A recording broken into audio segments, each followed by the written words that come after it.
दोस्तों का मिलन part 58। Ma'am, जब तक साड़ियाँ आ रही हैं, अगर आपको इनमें से कुछ पसंद आ रहा है तो देख लीजिए।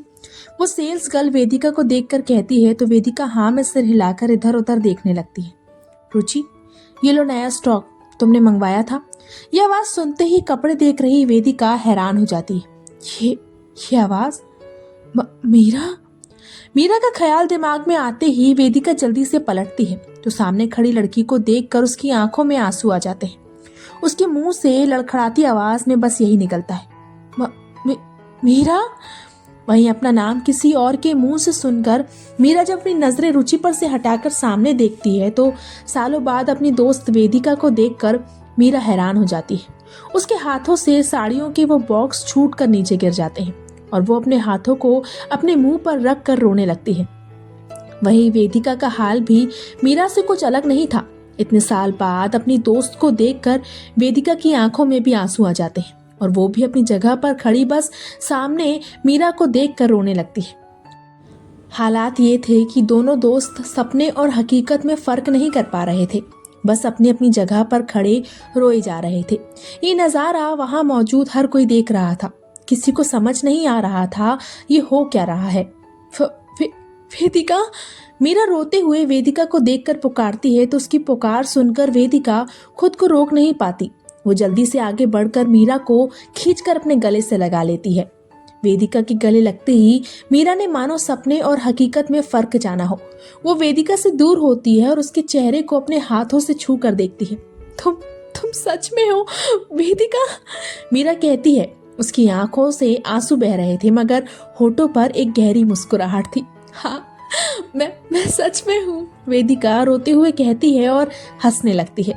वेदिका, तू कितनी बदल गई है। ये कपड़े, तू ऐसे कपड़े पहनने लग गई। मीरा वेदिका को ऊपर से नीचे तक देखते हुए कहती है। हाँ, लेकिन तूने अपनी ये क्या हालत बना ली मीरा? वेदिका मीरा के गालों को छूते हुए कहती, कुछ ठीक नहीं है वेदिका, सब बदल गया। मैं तेरे घर आई थी पर वहां लॉक लगा था, तू मुझे नहीं मिली। मीरा रोते हुए कहती है तो वेदिका बिना कुछ बोले उसे अपने गले से लगा लेती है। वेदिका के गले लगते ही मीरा का रोना बढ़ जाता है। इतने दिनों का दर्द जो वो अपनी मुस्कुराहट के पीछे छुपाती आ रही थी, वेदिका को देखते ही बाहर निकल जाता है और वो बस फूट फूट कर रोने लगती है। वहीं वेदिका भी मीरा को रोते देख कर रोने लगती है। वेदू, क्या तूने कुछ पसंद?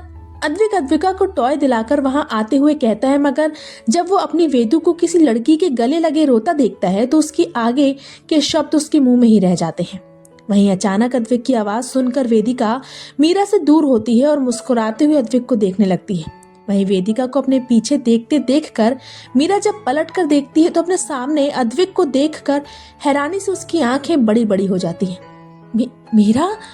अद्विक जब अपने सामने मीरा को देखता है तो शॉक्ड हो जाता है। उसकी खुद की आंखें नम हो जाती हैं। वो खुद को रोक नहीं पाता और आगे बढ़कर मीरा को अपने गले से लगा लेता है। अद्विक के गले लगते ही मीरा की खुशी का कोई ठिकाना नहीं रहता है। उसे ऐसा लगता है मानो जैसे ऊपर वाले ने आज उस पर तरस खाकर उसकी खाली झोली में ढेर सारी खुशियां डाल दी हों। आज उसे उसके खोए हुए दोस्त मिल गए थे, अब उसे क्या ही चाहिए था। अद्विक! मीरा अद्विक से दूर होकर उसे पुकारती है। मीरा, तुम यहाँ ये कैसी हालत बना रखी है अपनी? तुम ठीक हो ना? अद्विक मीरा को ऊपर से नीचे देखते हुए उसे सेल्स गर्ल की यूनिफॉर्म में देखकर हैरानी से पूछता है। अब ठीक हूँ, मीरा हंसते हुए कहती है पर तभी उसे कुछ खटकता है और वो हैरानी से अद्विक और वेदिका को देखकर पूछती है, तुम दोनों साथ में हो? थोड़ी देर बाद मॉल के फूड डिपार्टमेंट में एक टेबल पर तीनों दोस्त बैठे हुए थे और फिर वेदू और मैंने शादी कर ली। अद्विक अब तक जो कुछ भी हुआ वो सब मीरा को बताते हुए कहता है। I am very happy, finally तुम दोनों साथ हो ही गए, वरना 5 साल पहले जो कुछ हुआ मुझे नहीं लगा था कि तुम दोनों कभी दोबारा मिल पाओगे। मीरा अद्विक और वेदिका को देखकर कहती है। सोचा तो मैंने भी नहीं था मीरा, पर शायद वेदू और मेरा मिलना किस्मत में लिखा था, इसलिए आज हम साथ हैं, कहकर अद्विक वेदिका की तरफ देखने लगता है जो खुद भी उसे ही देख रही थी। इससे पहले अद्विक वेदिका की आंखों में उलझता वो तुरंत उससे अपनी नजरें हटाकर मीरा को देखकर पूछता है। मीरा, 5 साल पहले तुम्हारी तो सगाई हो गई थी और शादी होने वाली थी ना? शादी? वो तो हुई ही नहीं। कहते कहते मीरा की आंखों से आंसू बह निकलते हैं। शादी नहीं हुई मतलब? मुझे सब कुछ बता। वेदिका मीरा को देखकर पूछती है तो मीरा खुद को संभाल नहीं पाती और रोते हुए कहती है, मेरी शादी पापा के दोस्त के बेटे से होने वाली थी, पर शादी वाले दिन वो लोग नहीं आए। उन्होंने पापा को धोखा दिया। वो सब कुछ एक नाटक था जो हमारा घर हथियाने के लिए उन लोगों ने रचा था। वो लड़का किसी और से प्यार करता था, लेकिन ये बात मेरे पापा नहीं जानते थे।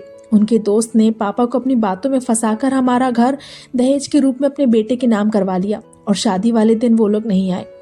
तुम लोगों ने कुछ किया नहीं? अद्विक कहता है, करने के लिए कुछ बचा ही नहीं था। जब सारी सच्चाई पापा को पता चली तो वो बहुत टूट चुके थे। अपने दोस्त पर हद से ज्यादा विश्वास था, लेकिन उसी ने पापा को धोखा दिया। पापा को बहुत बुरा सदमा लगा और अचानक बेहोश हो गए। हॉस्पिटल में पता चला कि उन्हें हार्ट प्रॉब्लम है। उन्होंने ये मुझे नहीं बताया था वेदिका। उन्हें ऑपरेशन की ज़रूरत है। मुझे कुछ समझ नहीं आ रहा है, मैं क्या करूं? माँ को तो पहले ही खो चुकी थी, पापा को नहीं खोना चाहती। शादी टूटने की वजह से आसपास के लोग बातें करने लगे थे। ये सब पापा के लिए ठीक नहीं था और फिर दिल्ली में कुछ बचा भी नहीं था, इसलिए उन्हें लेकर यहाँ आ गई और बस तब से लेकर अब तक कुछ ना कुछ चल ही रहा है। मीरा कहती है तो उसकी बात सुनकर वेदिका और अद्विक दोनों उदास हो जाते हैं। ऐसा लगता था मानो ये 5 साल उन चारों में से किसी के लिए भी सही नहीं थे। कोई भी बीते हुए 5 साल खुश नहीं रह पाया। सबकी जिंदगी में बस दुख ही दुख थे। मीरा, तुमने तो बिजनेस की पढ़ाई की हुई है, तो फिर यहाँ तुम एक मामूली सी सेल्स गर्ल की जॉब क्यों कर रही हो? अद्विक मीरा को देखकर पूछता है तो मीरा उसे देखकर कहती है, और क्या करती? कई कंपनीज में इंटरव्यू दिए पर रिजेक्ट कर दी गई और अगर कहीं काम मिला तो पापा की देखरेख की वजह से जॉब से रिजाइन करना पड़ा। मीरा की बात सुनकर वेदिका कहती है, पर मीरा अब बस भी करो। अब मेरा छोड़ो और अपना बताओ, और ये क्यूट सी डॉल से मुझे तो मिलाओ। कब से बस टुकुर टुकुर मुझे ही देख रही है। मीरा बात बदलते हुए अद्विका की तरफ देख कर कहती है, जो शांति से अद्विक की गोद में बैठी बस मीरा को ही देख रही थी। मीरा की बात सुनकर अद्विक और वेदिका अद्विका की तरफ देखते।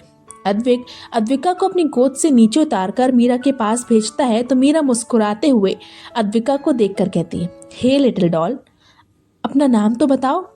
मीरा का सवाल सुनकर अद्विका वेदिका की तरफ देखती है तो वेदिका उसे बात करने का इशारा करती है। अपनी मम्मा का इशारा देखकर अद्विका मीरा की तरफ देखकर मुस्कुराते हुए कहती है, अद्विका, आप कौन? मैं आपकी बुआ भी हूँ और मासी भी, जो चाहे बोलो। मीरा मुस्कुराते हुए कहती है तो अद्विका अपनी चिन पर उंगली रखकर कहती है, मैं आपको दोनों बोलूंगी, बुआ मासी। हाँ मेरा बच्चा, कहकर मीरा हंसने लगती है। वेदिका, इसकी शक्ल भले ही अद्विक से मिलती जुलती हो, पर हंसी तो बिल्कुल तेरे जैसी है। तू भी तो ऐसे जोर जोर से हंसती थी। मीरा मुस्कुराते हुए कहती है तो उसकी बात सुनकर अद्विका उत्साहित होकर पूछती है, सच्ची? मेरी हंसी मम्मा जैसी है? हाँ बेटा, आपकी मम्मा बिल्कुल ऐसे ही हंसती थी। अद्विका की बात सुनकर मीरा अद्विका के गालों को छूते हुए कहती है, पर अब तो मम्मा नहीं हंसती, बस हल्का सा मुस्कुरा देती है। अद्विका मासूमियत से कहती है तो उसकी बात सुनकर अद्विक, वेदिका और मीरा तीनों एकदम से चुप हो जाते हैं। क्या बोलते? हालातों को समझने के लिए अद्विका तो अभी बहुत छोटी थी।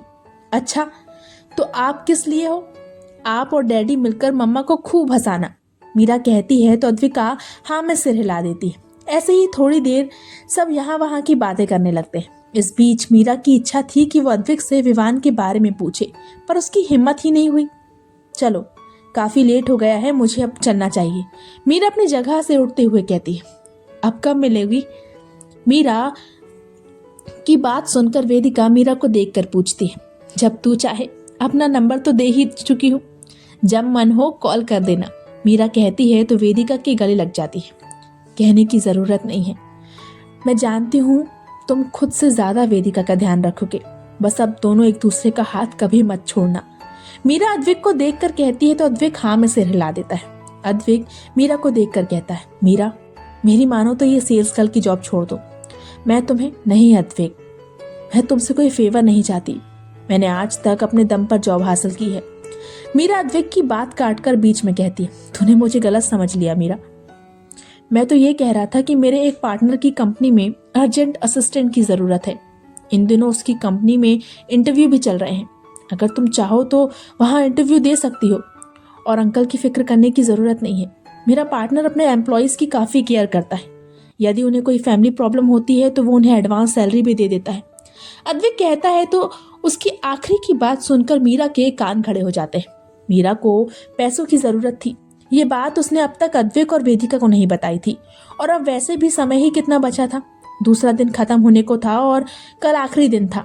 एक दिन में वो पैसों की व्यवस्था कैसे करती? ऐसे में एडवांस सैलरी शब्द को सुनकर ना चाहते हुए भी मीरा का ध्यान अद्विक की बातों पर चला गया था। मीरा अद्विक की तरफ देखने लगती है तो अद्विक कहता है, देखो मीरा, मैं तुम्हें जबरदस्ती नहीं कर रहा। अगर तुम्हारा मन हो तो एक बार जाकर इंटरव्यू दे दो। ओके, मैं इंटरव्यू दे दूंगी। कंपनी का नाम क्या है? अद्विक की बात सुनकर मीरा कहती है तो अद्विक बिना देर किए झट से कहता है, वीएम कॉर्पोरेशन। अद्विक का बस इतना कहना था कि वेदिका हैरानी से अद्विक की तरफ देखने लगती है। वीएम कॉर्पोरेशन, ये तो विवान की कंपनी थी जिसके बारे में कल ही विवान ने उसे बताया था। वेदिका को समझ नहीं आ रहा था कि अद्विक ने मीरा को सच क्यों नहीं बताया। वो कह सकता था कि कंपनी विवान की है। इससे पहले कि वेदिका अद्विक से इस बारे में पूछती, अद्विक तुरंत वेदिका की तरफ देखकर अपनी आंखों से उसे कुछ ना बोलने का इशारा करता है। वो ये सब कुछ जानबूझकर कर रहा था। जब से उसे पता चला कि मीरा की शादी नहीं हुई है, उसे उम्मीद की एक किरण नजर आने लगी थी। वो जानता था कि मीरा और विवान एक दूसरे से प्यार करते थे। मीरा का तो नहीं पता, लेकिन पिछले 5 सालों में उसने विवान को अपनी मीरू के लिए तड़पते देखा था। ऐसे में वो इतना अच्छा मौका कैसे गवा देता? वो बस कोशिश कर रहा था दोनों को मिलाने की। बाकी दोनों को मिलना है या नहीं, ये अद्विक ने उन दोनों पर छोड़ दिया था। ठीक है, मैं कल ही जाकर इंटरव्यू दे दूंगी। अब मैं चलती हूँ, बाय, कहकर मीरा मुस्कुराते हुए वहां से चली जाती है। क्या होगा आगे? क्या मीरा विवान से मिल पाएगी? ये कहानी आखिर किस तरफ मोड़ लेगी, जानने के लिए पढ़ते रहिए आरज़ू तेरे प्यार की जारी है। तो चलिए, आज का पार्ट यहीं समाप्त होता है और जल्दी ही मिलते हैं इसके अगले पार्ट के साथ। तब तक के लिए प्लीज, अगर स्टोरी पसंद आ रही है तो प्लीज इसे लाइक कीजिए, शेयर कीजिए, कमेंट कीजिए, और हाँ, इसी तरह की अच्छी अच्छी कहानियां सुनने के लिए मुझे सब्सक्राइब कीजिए। Bye bye.